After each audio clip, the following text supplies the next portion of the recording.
Hello বন্ধুরা, good morning. Welcome back to my new blog. কেমন আছো তোমরা সবাই? আশা করি সকলেই খুব ভালো আছো, সুস্থ আছো। আমরাও মোটামুটি আছি। বাড়ির সকলের শরীরটা ঠিকঠাক থাকলেও আমার শরীরটা একটু খারাপ করেছে।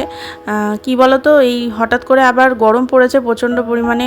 2 সপ্তাহ যাবৎ আর কি এরকম মানে ভাদ্র মাসে যে পচা গরমটা হয় সেই গরমটা পড়েছে। দুপুরবেলা হলে ঘরে তো টেকাই যায় না, এত গরম লাগে। আর কিছুদিন আগে তো বৃষ্টি বৃষ্টি ওয়েদার ছিল, তো এই ঠান্ডা গরম আর গরম পড়েছে যেহেতু একটু ফ্রিজের ঠান্ডা জল খাওয়া হয়ে যাচ্ছে, যার ফলে কি বলো তো, গলাটা প্রচণ্ড ব্যথা শুরু হয়েছে। তো যার ফলে একটু জ্বরও লাগছে, শরীরটা একটু ম্যাচ করছে ওই ঠান্ডা লাগলে যা হয়। তো সেই কারণেই আজকে একটু ঘুম থেকে উঠতেও দেরি হয়ে গেছে। তো দেখো, এত বকবক করছি, আজকে কী বার সেটাই তোমাদের সাথে শেয়ার করা হয়নি। আজকে হচ্ছে বৃহস্পতিবার, 5 সেপ্টেম্বর। এখন বাজে ওই 8টা মতন। যেটা বলছিলাম যে একটু উঠতে দেরি হয়ে গেছে, আজকে তো উইকডেজ, হাজব্যান্ডের অফিস আছে, রান্নাবান্না তো করতেই হবে। তো দেরি করে ঘুম থেকে উঠেও কিভাবে সমস্ত কিছু ম্যানেজ করব, সেইটাই হচ্ছে আজকের ব্লগের টপিক।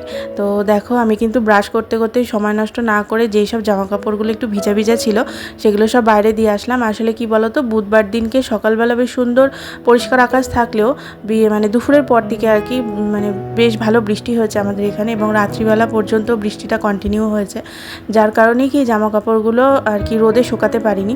আর রোদ উঠলে পরে রোদে জামাকাপড় না শুকাতে পারলে ঠিক ভালো লাগে না।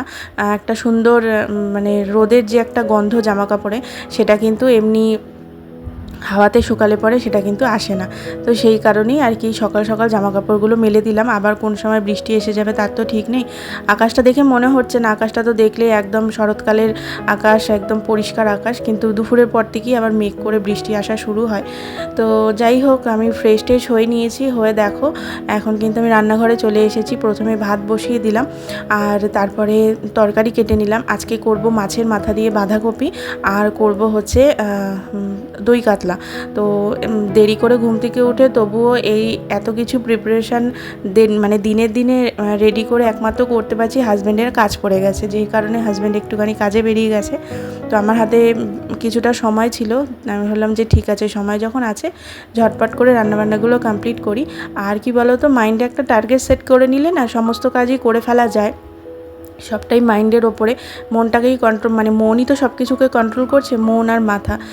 তো মাইন্ড সেট করে নিয়েছি যে ঝটপট করে ফেলতে পারবো। তো সেই মতনই দেখো, মাছের মাথা আর মাছটাকে একটু ডিফ্রোস্ট করে নিয়েছিলাম, তারপরে মাছগুলোকে ভাজতে বসিয়ে দিলাম। দুটো কড়াইতে বসিয়ে দিয়েছি যাতে ঝটপট রান্নাটা হয়ে যায়।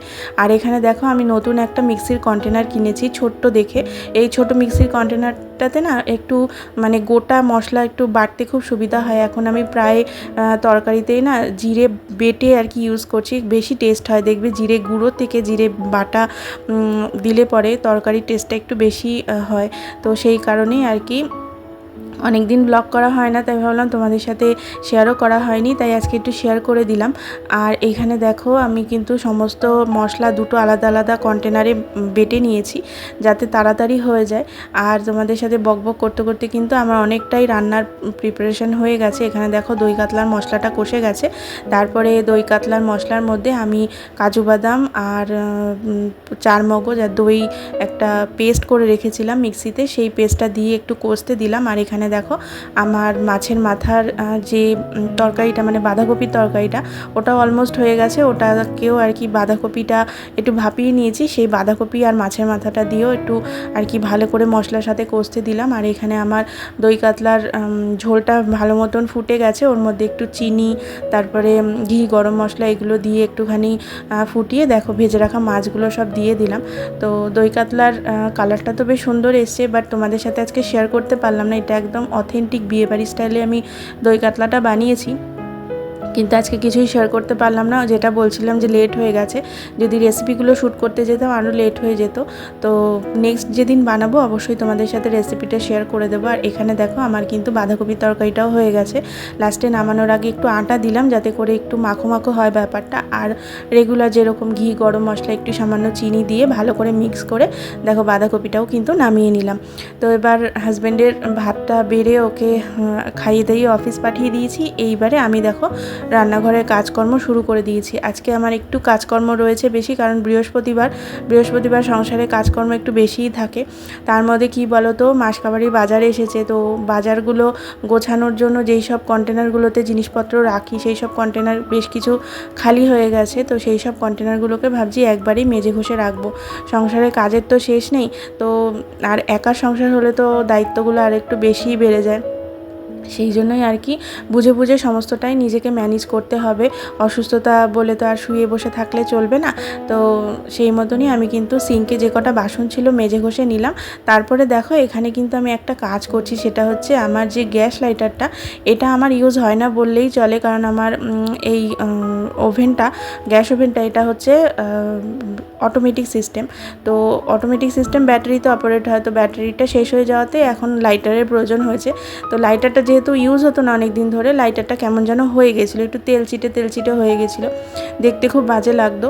তো কি দিয়ে পরিষ্কার করবো ভাবছিলাম, তো ভাবলাম যে হারপিক দিয়ে তো অনেক কিছুই সুন্দর পরিষ্কার হয়, তো একটুখানি হারপিক মাখিয়ে একটু স্কচ ব্রাইট দিয়ে, মানে তারের উল স্কচ ব্রাইট যেগুলো হয় সেগুলো দিয়ে একটুখানি ঘষে দেখলাম যাতে করে উঠে যায়। তো দেখলাম ইজিলি উঠে গেল, খুব সুন্দর পরিষ্কার হয়ে গেছে। তো প্রথমে আমি শ্যুটটা করছিলাম না, তারপরে ভাবলাম যে উঠছে যখন তোমাদের সাথে একটু শেয়ার করেই দেখি। তো শেয়ার করলাম, মানে তোমাদের যদি হেল্প হয়ে থাকে এরকম আর কি।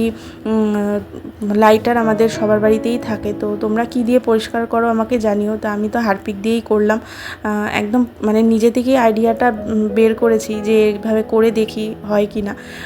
এইভাবে ট্রাই করতে করতে অনেক কিছু আবিষ্কার হয়ে যায় আমাদের দ্বারাও। তো যাই হোক, দেখো আমার কিন্তু রান্নাঘরটাও ভালো করে পরিষ্কার করা হয়ে গেল। আর এখন দেখো, যেটা তোমাদেরকে বলছিলাম যে মাসকাবাড়ির বাজার গোছাবো, তার জন্য বেশ কয়েকটা কন্টেনার খালি হয়েছে। তো মাসকাবাড়ির বাজার গোছানোর আগেই না আমি এই সব কন্টেনারগুলোকে একটুখানি পরিষ্কার করে নিই, তাহলে আর ডিপ ক্লিন করার সময় না অতটা হ্যাপা পোহাতে হয় না। আর সামনে পুজো আসছে, তো পুজোর সময় তো একটা ক্লিনিং থাকে, তো এখন থেকেই যদি একটু একটু করে গুছাতে থাকি তাহলে পুজোর সময় আমার বেশি আর কি কাজের চাপ পড়বে না।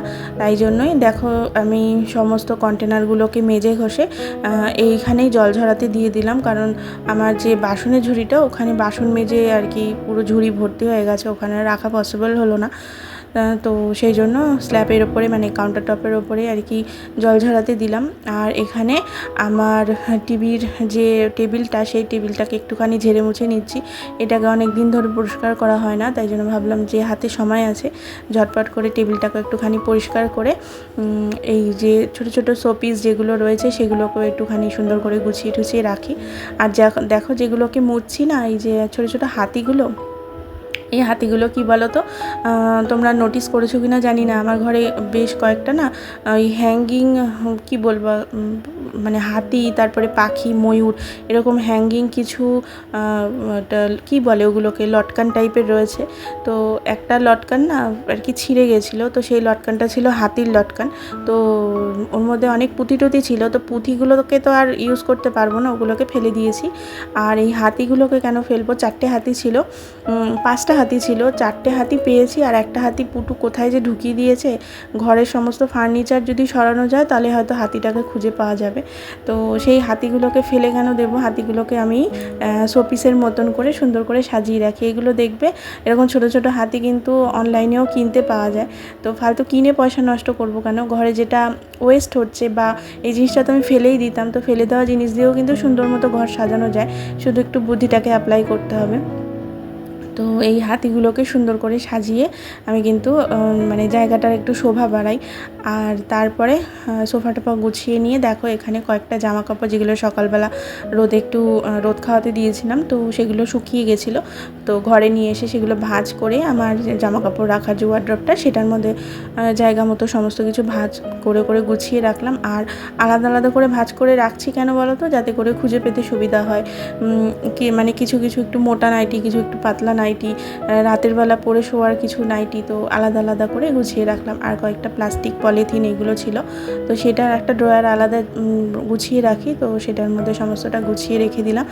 এত কাজকর্ম সেরে না প্রচণ্ড তেষ্টা পেয়ে গেছে। তো যেটা বলছিলাম যে গলা ব্যথা হওয়ার কারণ কিন্তু এটা আরেকটা, মানে গরম লাগে, তেষ্টা পায়, তখন দেখবে জলে তেষ্টাটা মেটে না, তখন মনে হয় কি একটু ঠান্ডা ঠান্ডা কিছু খেতে পারলে ভালো হতো। তো এই ঠান্ডা ঠান্ডা খেতে গিয়েই ব্যাস গলাটা ব্যথা বসিয়ে মানে গলাটা ব্যথা করে বসেছি। যদিও ওটাকে আমি একটু রুম টেম্পারেচারে বের করে রেখেছিলাম, একদম ডাইরেক্ট ফ্রিজ থেকে খাইনি, গলাটা যেহেতু ব্যথা সেই কারণে একটু শরীরটাকে ঠান্ডা করে ঘর মোছাটা বাকি ছিল। কাজ তো মোটামুটি হয়ে গিয়েছিলো, তো ঘরটা মুছে নিয়ে স্নান করে দেখো এখন ঠাকুরঘরে চলে এসেছি। আর বৃহস্পতিবার মানেই ঠাকুরঘরে প্রচুর কাজ থাকে, আর আমার যেহেতু এত ওজন ঠাকুর রয়েছেন তো সেই জন্য না এই কাপড় চেঞ্জ করার সময় একটু বেশি সময় লাগে আর ধৈর্যও লাগে, কারণ প্রত্যেকটা তাক ভালো করে মুছে মুছে প্রত্যেকটা তাকের কাপড় চেঞ্জ করে ঠাকুরদেরকে আবার মুছে মুছে জায়গা মতন প্লেস করতে হয়। তো সত্যিই একটু ধৈর্যেরই ব্যাপার, মানে একটু এদিক ওদিক হয়ে গেলে পরেই না মানে কি বলবো, একটু মানে পায়ে ঠায়ে ছোঁয়া লেগে যেতে পারে, ওটা আমার বড্ড খুঁতখুত লাগে। যার জন্য কি বলতো প্রচণ্ড সময় লাগে আমার এই কাজটা করতে। মানে মোটামুটি ঠাকুর ঘরে যদি আমি এই কভার টভার চেঞ্জ করতে বসি আমার 1.5 থেকে 2 ঘন্টা পুজো দিতে সময় লেগে যায় সমস্ত কিছু চেঞ্জ করে। তো তোমাদের সাথে ভিডিওতে তো অল্প একটু সময়ের মধ্যেই সমস্তটা শেয়ার করা হয়ে যায়, স্পিড বাড়িয়ে দিই আর কাট করে করে ভিডিওগুলো শেয়ার করি, কিন্তু অ্যাকচুয়ালি এই পুরো ব্যাপারটা করতে অনেকটা সময়ই লাগে। তো আমার দেখো তোমাদের সাথে কথা বলতে বলতে কিন্তু ঠাকুরের আসনে কাপড় চেঞ্জ করে ঠাকুরদেরকে আসনে বসিয়েও দিয়েছি। আর এখানে আমার গোপুর বিছানাটার যে কভারটা মানে চাদরটা সেটাও চেঞ্জ করে নতুন চাদর পেতে দিলাম, দিয়ে ওর খাটটাকেও রেডি করে দেবো। বেশ কিছু ছোট ছোট গুঁড়ি পিঁপড়ে হয়েছে ওর খাটটায়, তাই সব কিছু চেঞ্জ করে ভালো করে ঝেড়ে ঝুড়ে পেতে দিলাম। আর এইবারে হাজব্যান্ড ফুল নিয়ে এসেছিলো, তো ফুলগুলো না সব কিছু একসাথে দিয়ে দেয়, তো ওই পুজো দেওয়ার সময় খুব অসুবিধা হয়। দুব্বাও একসাথে থাকে, আর দুব্বাগুলো না মানে দোকানের জিনিস বুঝতেই পারছো, ওরা তো আর অত যত্ন সহকারে কোনো কিছু করবে না, অনেক প্যাকেট ওদের তৈরি করতে হয়। তো দুব্বাগুলোকে ঠিকঠাক ছাড়ায়ও না, মানে ঘাস পাতা সময় সব কিছু তুলে দিয়ে দেয়।